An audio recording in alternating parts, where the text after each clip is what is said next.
नमस्कार, हमारा हिमाचल में आप सभी का स्वागत है। मैं हूं आपके साथ मोनिका ठाकुर और बुलेटिन की शुरुआत करते हैं हिमाचल की बड़ी खबरों के साथ। हिमाचल प्रदेश में सीबीआई को लेकर सियासत लगातार जारी है। एक बार फिर से वीरभद्र सिंह ने सीबीआई पर तीर छोड़ते हुए केंद्र सरकार पर निशाना साधा है। उधर बीजेपी ने भी सीबीआई को लेकर वीरभद्र सिंह पर पलटवार किया। हिमाचल के मुख्यमंत्री वीरभद्र सिंह से जुड़े आय से अधिक संपत्ति मामले की जांच में जुटी सीबीआई लगातार निशाने पर है। वीरभद्र सिंह केंद्रीय जांच एजेंसी को घेरने का कोई मौका नहीं छोड़ते। इस बार सीएम ने कहा कि सीबीआई के पास कोई काम नहीं है, इसलिए उनके पीछे हाथ धोकर पड़ी हुई है। अब उनके पास और काम नहीं होगा सर। एक क्या देश के अंदर सारा भ्रष्टाचार खत्म हो गया है, तो वीरभद्र सिंह को ही एक आदमी रहा जिसको पकड़ना है। बीजेपी ने मुख्यमंत्री के बयान पर आपत्ति दर्ज कराई है। सूबे के मुख्य विपक्षी दल ने वीरभद्र सिंह को पद की गरिमा के खिलाफ बयानबाजी से परहेज करने की सलाह भी दी है। सीबीआई पर कुछ प्रकार की इस प्रकार की टिप्पणी करना मुख्यमंत्री को शोभा नहीं देता। वो खुद मुख्यमंत्री के पद पर आसीन है। जो जांच एजेंसियां हैं सीबीआई, वो स्वतंत्र रूप से काम करती है और ना ही किसी सरकार के अधीन काम करती है, ना ही किसी व्यक्ति के अधीन काम करती है। इससे पहले कल वीरभद्र सिंह ने कहा था कि केंद्र सरकार सीबीआई को गुलाम बनाकर काम करवा रही है। केंद्रीय जांच एजेंसी के खिलाफ मुख्यमंत्री की बयानबाजी कहीं न कहीं उनकी बौखलाहट को भी दर्शा रही है। शिमला से मोहित प्रेम शर्मा के साथ ब्यूरो रिपोर्ट, जी मीडिया।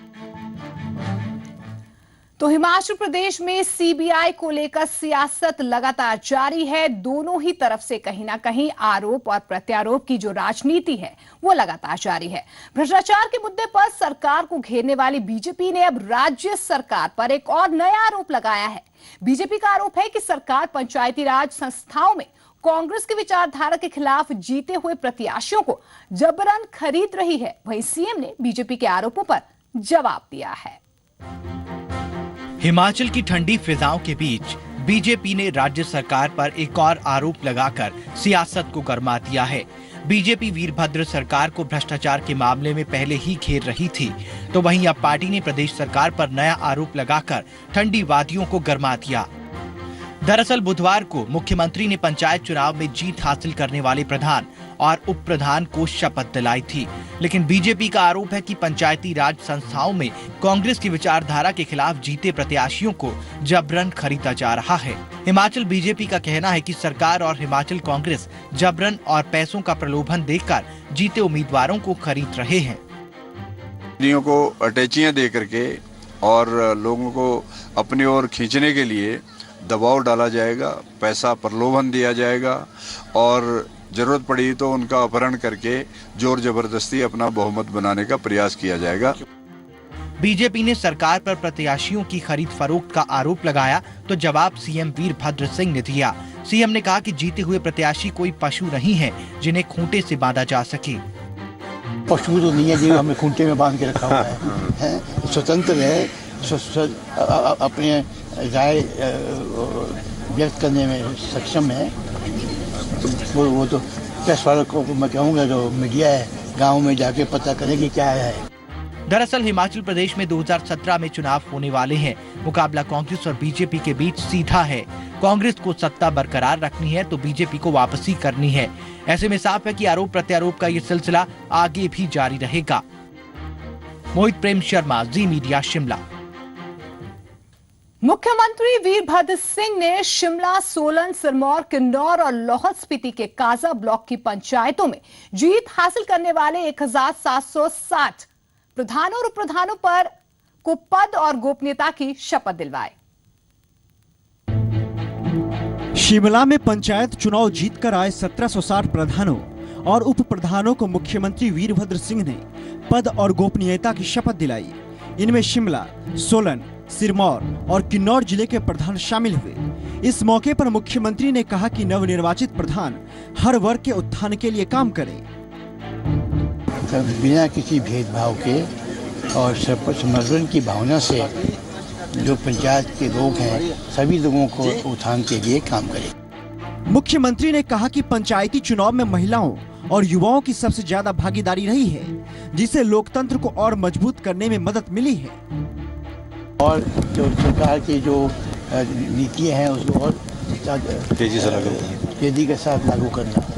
बहुत से काम हो चुके हैं जो हमने 5 साल में करने थे। शपथ लेने वालों में शिमला से सबसे ज्यादा 726, सिरमौर से 456, सोलन से 422 और किन्नौर से 130 प्रधानों और उप प्रधानों ने पद और गोपनीयता की शपथ ग्रहण की। मोहित प्रेम शर्मा के साथ ब्यूरो रिपोर्ट, जी मीडिया, शिमला।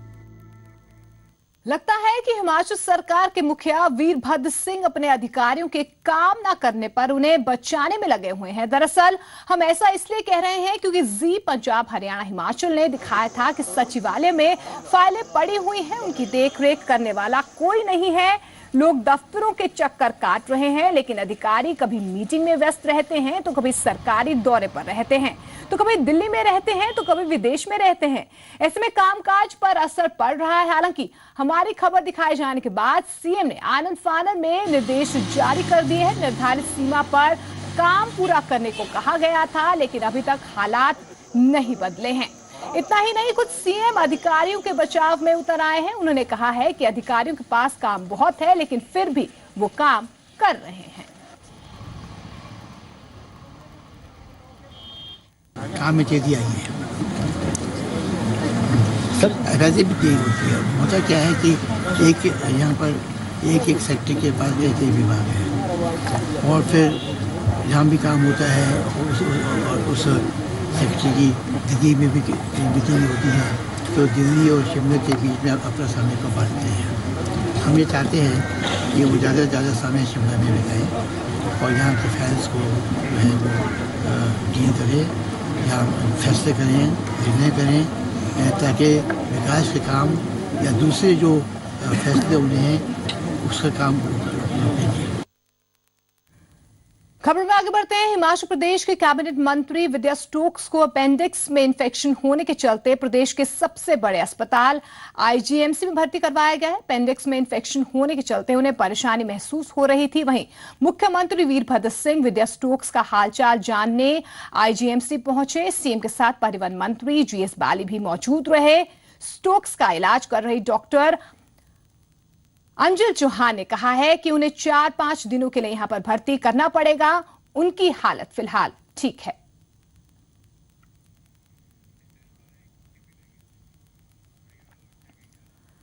हिमाचल प्रदेश के डीजीपी संजय कुमार ने पुलिस मुख्यालय में प्रेस कॉन्फ्रेंस कर पुलिस का लेखा जोखा पेश किया है। इस दौरान डीजीपी ने दावा किया है कि साल 2014 की अपेक्षा 2015 में वुमेन क्राइम के अलावा SC/ST वर्ग से जुड़े लोगों के खिलाफ अपराध में कमी आई है। हिमाचल प्रदेश के डीजीपी संजय कुमार ने पुलिस मुख्यालय में प्रेस कॉन्फ्रेंस कर पुलिस का लेखा जोखा पेश किया। इस दौरान डीजीपी ने दावा किया कि साल 2014 की अपेक्षा 2015 में वुमेन क्राइम के अलावा SC/ST वर्ग से जुड़े लोगों के खिलाफ अपराध में कमी आई है। हिमाचल प्रदेश में न केवल क्राइम का स्तर संतोषप्रद है, हमने काफ़ी उसमें सफलता पाई है, क्राइम के स्तर को नीचे करने में सफलता पाई है, बल्कि सुरक्षा का माहौल भी अच्छा उत्पन्न करने में हमने सफलता पाई है और यह एक अच्छा फील गुड फैक्टर है। डीजीपी ने कहा कि हिमाचल में बाहरी राज्यों से आने वाले वाहनों और लोगों की पूरी तरह से जांच पड़ताल की जा रही है। पठानकोट आतंकी हमले के बाद प्रदेश में सुरक्षा व्यवस्था पुख्ता की गई है और सीमाओं की चौकसी बढ़ाई गई है। पठानकोट के कारण पहले से ही सुरक्षा का माहौल यहाँ पर बना हुआ है, वहाँ पर सुरक्षा व्यवस्था की गई है और वो उस व्यवस्था को जारी रखने का हमारा प्रयास है ताकि जो गणतंत्र दिवस है वो भी सुरक्षा का माहौल में संपन्न हो और जो भी सिक्योरिटी मेजर्स लिए गए हैं वो अभी जारी रहेंगे। प्रदेश में बढ़ रही ड्रग्स की समस्या पर डीजीपी ने कहा कि राज्य सरकार को नारकोटिक सेल के लिए प्रपोजल भेजा गया है। साथ ही कहा कि नशे को रोकने के लिए पुलिस काम कर रही है। जहाँ तक आपका प्रश्न है, हमने जो फोकस एरियाज अभी भी वो रखा है कि यहाँ पर अभी जो नारकोटिक ड्रग्स है वो एक चैलेंज बना हुआ है हमारे लिए। Narcotic drugs and psychotropic substances, इस पर हम एक जिहाद हमने छेड़ा है। आपको बता दें कि प्रदेश के कई जिलों में अफीम और भांग की खेती होती है। प्रदेश के राज्यपाल आचार्य देवव्रत और सीएम वीरभद्र सिंह दोनों इस गंभीर विषय पर चिंता जता चुके हैं। विशाल द्विवेदी, जी मीडिया, शिमला। और इसी खबर पर ज्यादा जानकारी के लिए मोहित प्रेम शर्मा फोनलाइन के जरिए हमारे साथ जुड़ गए हैं। मोहित, तो 2015 में कहीं ना कहीं हिमाचल में जो क्राइम है वो कम हुआ है, एक अच्छी खबर हिमाचल के लिए से माने, लेकिन काम करने की और भी जरूरत है। जी बिल्कुल, देखिए ये जो दावा किया जा रहा है हिमाचल प्रदेश पुलिस मुख्यालय द्वारा कि जो क्राइम है वो कम हुआ है और इसके बाकायदा आंकड़े भी डीजीपी ने पेश किए मीडिया के सामने कल, तो निश्चित रूप से यहाँ पर काफी एक राहत भरी बात है कि 2015 में ये कम हुआ है। और सबसे बड़ी समस्या जो है वो ड्रग्स की है। जिस तरह से पंजाब में ड्रग्स जो है वो उसका एक बहुत बड़ी बीमारी कह सकते हैं, सामाजिक बीमारी बनकर सामने आई है, तो हिमाचल में भी जो है कई जिले इससे छूटे नहीं हैं और वहां पर खास तौर पर फोकस जो है वो पुलिस का है कि वहां तरह से इसे जो है वो खत्म किया जाए, जड़ से मिटाया जाए। तो इसके लिए समय समय पर अभियान जो है वो भी चलाए जाते हैं पुलिस द्वारा।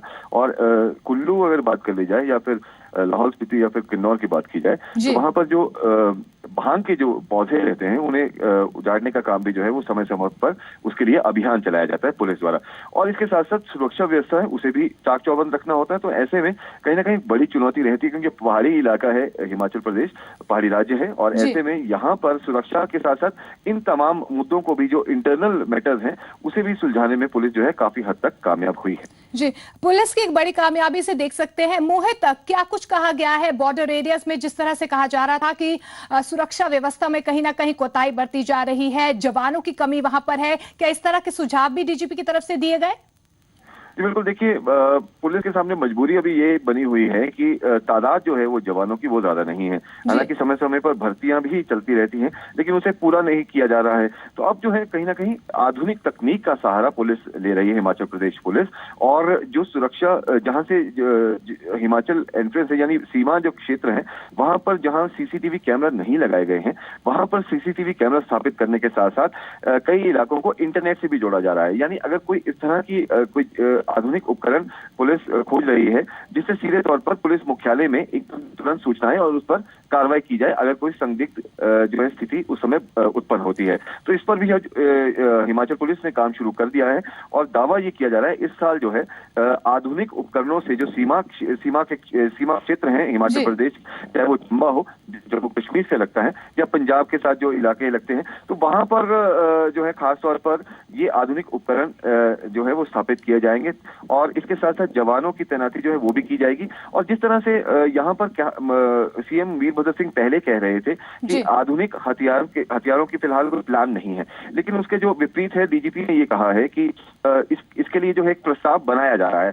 यानी अब लग रहा है, महसूस हो रहा है, जब पठानकोट आतंकी हमला हुआ है तो हिमाचल प्रदेश अभी तैयार नहीं है, तो उसके लिए जो है आधुनिक हथियारों की जरूरत है, तो उसके लिए भी जो है अब प्रस्ताव बनाकर बिल्कुल आधुनिक हथियारों की जरूरत है और इसके लिए भी प्रस्ताव भेजा गया है।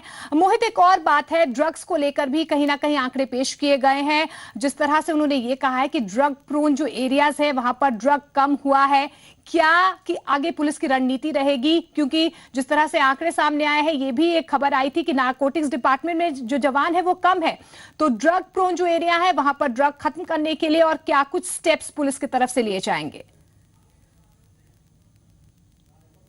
पहले तो जवानों की तादाद बढ़ानी होगी क्योंकि ये एक बहुत बड़ा मसला है हिमाचल प्रदेश में भी।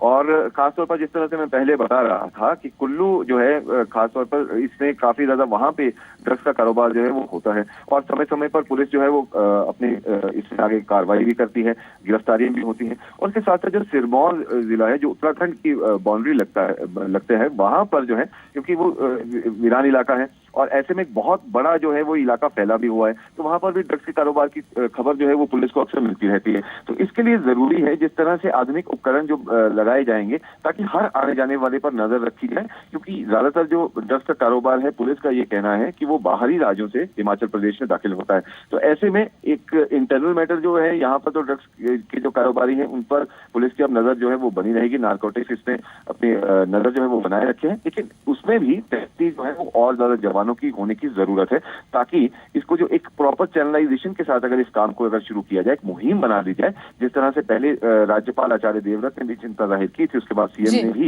इस पर कहा था कि हम गंभीर हैं। तो अब जो गंभीरता दिखाने का समय आ चुका है, क्योंकि अब काफी ज्यादा युवा जो हैं प्रदेश के, वो इस रक्त की जो बीमारी है इसमें संलिप्त होते जा रहे हैं। तो कहीं ना कहीं जिस तरह के दावे किए गए हैं डीजीपी द्वारा, अब जरूरत है उन्हें हकीकत में बदलने की। और ऐसे में बिल्कुल, डीजीपी की तरफ से कुछ आंकड़े पेश किए गए हैं और आंकड़े यही कह रहे हैं कि 2015 में जो है क्राइम रेट हिमाचल प्रदेश में कम हुआ है, लेकिन अभी भी काम बाकी है और काम जिस तरह से आगे चलेगा उसकी एक रणनीति तैयार की जा रही है और प्रस्ताव भी कहीं ना कहीं सरकार को दिया गया है। मोहित, फिलहाल इस तमाम जानकारी के लिए आपका बहुत बहुत शुक्रिया। आगे बढ़ते हैं, चंबा में पशु हत्या के विरोध में हिंदू संगठन से जुड़े लोगों ने रोष रैली निकाली। ऐतिहासिक लक्ष्मी नारायण मंदिर से निकाली गई इस रैली में लोगों ने भारत माता जिंदाबाद, पशु हत्यारों को फांसी दो जैसे नारे लगाए हैं। इन लोगों ने उपायुक्त के माध्यम से प्रदेश के मुख्यमंत्री वीरभद्र सिंह को भी एक ज्ञापन सौंपा है और दोषियों के खिलाफ कड़ी कार्रवाई की मांग की गई है। वहीं उपायुक्त ने रैली में शामिल हुए लोगों को विश्वास दिलवाया कि इसकी जांच निष्पक्ष होगी और दोषियों को बख्शा नहीं जाएगा। शर्मनाक कांड है ये। हिंदू परिषद के सभी लोग चले हुए हैं, सभी चंबावासी चले हुए हैं, पर हमारे लिए बहुत शर्म की बात है कि गौ जिसकी हम पूजा करते हैं उसकी हत्या सरेआम हो रही है और हमारा प्रशासन जाग नहीं रहा है। सभी हमारे संगठनों के, हिंदू संगठनों के भाई बहन और व्यापार मंडल के जितने भी लोग हैं, सभी ने मिलकर ये एक रैली निकाली है। हिंदुस्तान में गौ हत्या एक जनगणनीय अपराध है और ये जितनी भी इसकी भर्त्सना करी जाए उतना ही कम है। हिमाचल प्रदेश में लोहड़ी का त्योहार बड़े ही धूमधाम से मनाया गया है। राजधानी शिमला में लोहड़ी के मौके पर लोगों में खासा उत्साह देखने को मिला है। शहर के रिहायशी इलाकों में इस त्योहार को पारंपरिक रूप में और पूरी श्रद्धा के साथ मनाया गया। बाजार पूरी तरह से सजे हुए थे। प्रदेश के मुख्यमंत्री वीरभद्र सिंह ने भी लोगों को लोहड़ी की बधाई। लोहड़ी का पर्व है जो 13 जनवरी को मनाया जाता है। हर साल हम मिड बाजार के सारे सदस्य हैं जो इसको मिलके ही बनाया जाता है। इसके लिए हम 2-4 दिन पहले से प्रिपेयर कर लेते हैं। इसके लिए लक्कड़ वगैरह और सभी के योगदान से बनाया जाता है और सभी की कंट्रीब्यूशन करके लक्कड़, रेवड़ी या गच्चक, मूंगफली इत्यादि लाई जाती है और पब्लिक में भी वितरण की जाती है। शीत ऋतु का खत्म हो गया और अब जो हमारा सूर्य है वो दक्षिणायन की छोड़ के उत्तरायण में आ गया और इस उपलक्ष्य में इसको मनाते हैं। संक्रांत से नया शुरू हो जाएगा। हम बड़े खुश हैं, इससे थोड़ा मौसम में भी परिवर्तन आ जाता है। आप सबको और आपके द्वारा आपके दर्शकों को और सारे जनता को, हिमाचल की और पूरे देश की जनता को मैं लोहड़ी की मुबारकबाद देता हूँ। चलिए अब आपके काम की खबर लेते हैं। आने वाले दिनों में पेट्रोल और डीजल और सस्ता हो सकता है। कच्चे तेल की कीमतों में भारी गिरावट हुई है। ब्रेंट क्रूड का भाव $30 प्रति बैरल पहुंच गया है। कीमतों में गिरावट का आलम यह है कि अब तो कच्चा तेल पानी से भी सस्ता हो गया है।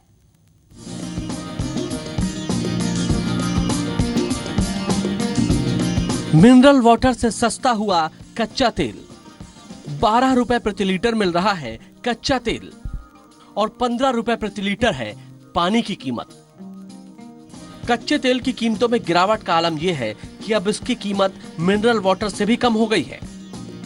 ब्रेंट क्रूड ने $30 प्रति बैरल का निचला स्तर छू लिया है। 6 अप्रैल 2004 के बाद यह पहला मौका है जब कच्चे तेल की कीमत इस स्तर पर पहुंची है। सिर्फ जनवरी महीने के 12 दिनों में कच्चा तेल 20% सस्ता हो चुका है और जानकारों का मानना है कि जल्द ही कच्चा तेल $20 तक जा सकता है। गोल्डमैन सैक्स के मुताबिक 2016 में WTI क्रूड $20 तक लुढ़क सकता है।